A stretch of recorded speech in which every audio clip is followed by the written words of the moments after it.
What started as a conversation between two friends in the grocery store has become this, the Bloomsburg Children's Museum. So let's go inside and check it out.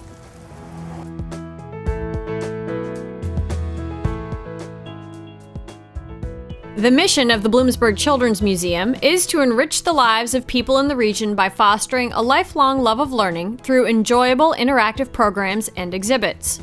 It was nearly 2 decades before the museum found its permanent home, but along the way, the founders never lost sight of their goal. Elizabeth Strauss, a museum board member, told me how the idea for the Children's Museum developed. I met a friend in the supermarket. We both had youngsters who were about 7, 8, 9 years old, and we had been traveling to children's museums along the East Coast and farther west, and just got to talking about how nice it would be to have something similar here in our own community. That was 27 years ago. From that conversation, a planning group was formed to lay the foundation for the museum. That group then became a board of directors. 2 individuals in that group decided, after a year of planning, meeting with other people who had been in similar situations, let's actually do something. So they built the first exhibit, Optical Illusions and Puzzles, in their dining room. Now they had an exhibit, but they needed a way to bring it to their intended audience, children. A member of the committee contacted the intermediate unit, who offered to help transport the exhibit to area schools. They sent out a questionnaire to schools in the 5-county area to see whether or not teachers indeed would be interested, and they were. So we got this first exhibit, Optical Illusions and Puzzles, on the road. The hands-on exhibit was transported by the IU, set up by board members, and included a teacher's guide with suggested activities to do along with using the exhibit. Eventually, the board discovered a kit program offered by the Boston Children's Museum. After doing their own research and testing, they decided this would be yet another way to fulfill their mission. We started offering kits to the classes in the area, and the IU again was very gracious in carrying them to and from, and they all had expendable material, so we would replace those before they went out a second time, and basically that was the very beginnings of the Children's Museum. Eventually, the board turned its focus to finding a way to set up more permanent exhibits rather than having them set up temporarily at schools around the area. Around 1996 is when the board thought, well, you know, these kits have gone over so well and the exhibits have gone over so well, wouldn't it be nice if we could just have a museum of some sort here in Bloomsburg? And so, with the cooperation of the people at the Caldwell Consistory, they had for about 5 years a summer program, a summer museum called the Summer Art and Science Center. And every summer there was a different theme, anything from water to sound was one, or dinosaurs I know was another. There were different themes every summer. This program was a huge hit with area residents, but it was also very labor intensive for the board members. They had to build and set up the entire exhibit and then remove it at the end of the program. Even then, the board was working to find a permanent location.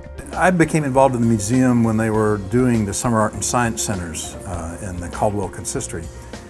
But they had a vision at that time of a permanent home, and they wanted to do that. And one of my initial involvements was on an advisory board and on a committee that looked to evaluate what kind of facilities we could get into. Finding the right building at the right price was a challenge, but fate intervened and new options became available. Right about that time, the Bloomsburg fire departments, the 4 separate fire departments, had come to an agreement to build a central fire station combining all the different fire companies. And part of the requirement was each individual fire company then had to sell their old fire station to help fund the new building. This was the largest of them. It was more centrally located to the school, to the YMCA, had better parking, had the best space inside, large open span space that was suitable for building exhibits. And so we immediately began talking to them, and the price was outstanding. The building dates back to the 1920s when PP&L used it as a dispatching facility. Sometime in the 1970s, it became the home of the Friendship Fire Company. Needless to say, a lot of renovation was required to turn this fire hall into a museum. There was quite a bit needed needed a new roof, for example. It was not an air-conditioned building. We needed to be able to provide that. We needed to improve the fire egress and exits. A capital campaign was begun to pay for the building and its upgrades.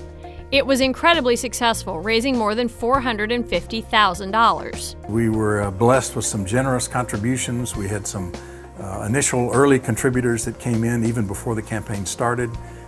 We got some help from grants from the state, but by and large it was all raised locally. Today, the Bloomsburg Children's Museum has several sources of funding.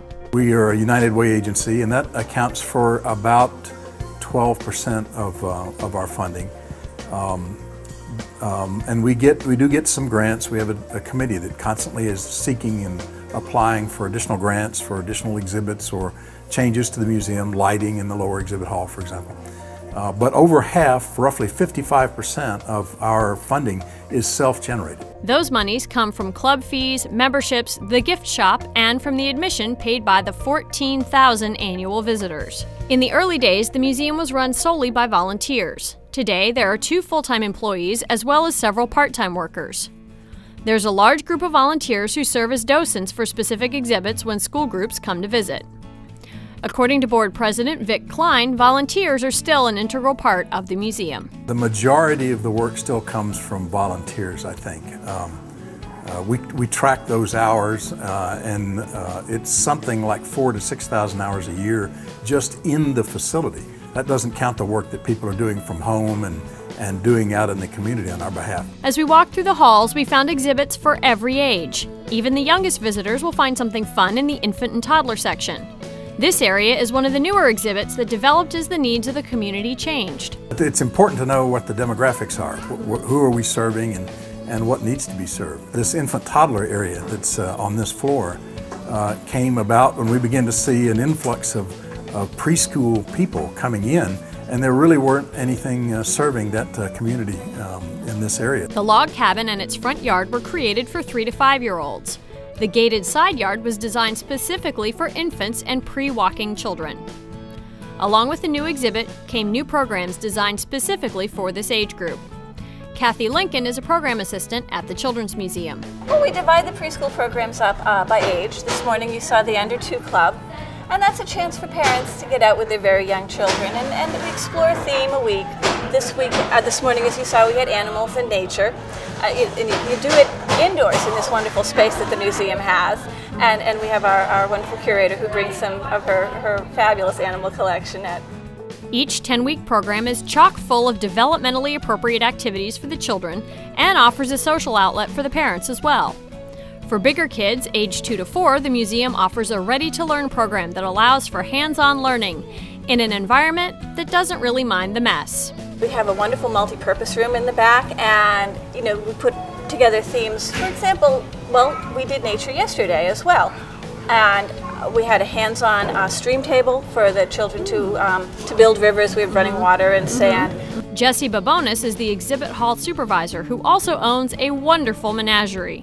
She brings in all sorts of animals to enhance the museum experience. I have quite a few animals on my farm, and when I was a little kid, a lot of people were very nice about sharing their animals with me, and so it means a lot to me to be able to share them with other people. The bunnies were a special treat the day we visited, and you can call ahead to find out what animals might be visiting the museum on a given day. Developing new exhibits can take up to a year from the time a concept is introduced until it is a completed piece in the museum. Diane Wukovitz and Anne-Marie Peckham head the exhibits committee that is charged with developing new ways for children to have fun while learning. Their creative process involves input from members of the community as well as patrons and board members. A lot of brainstorming and processing of all the ideas that come forward, and eventually we settle down to what will work in the areas that we talk about. That we think of it as not only a theme, but part of a larger theme. So when we want to do something new, we focus on what's happening around it, and then we start to think of what would fit in that space. Anne-Marie is an artist, and many of the murals that grace the walls of the museum are her creations. Art and science are integrated throughout the exhibits. One example is the D2 exhibit that focuses on type 2 diabetes. visuals draw children into the exhibit. But there's a very serious theme behind the obvious fun and colorfulness of the exhibit. In addition to providing ideas and inspiration for new exhibits, members of the community have often played a part in furnishing pieces that make the exhibits authentic. One example of this is the Egyptian tomb. The sculptures of Khufu on the exterior, as well as the sarcophagus, were done by a Bloomsburg University professor. The pneumatic machine, a favorite of many staff members, was built by a local company specifically for the Children's Museum. We start with number 1, and we have an air compressor over in the corner, and it uses air. This is all air that moves this ball through here once it gets up to the top and stops.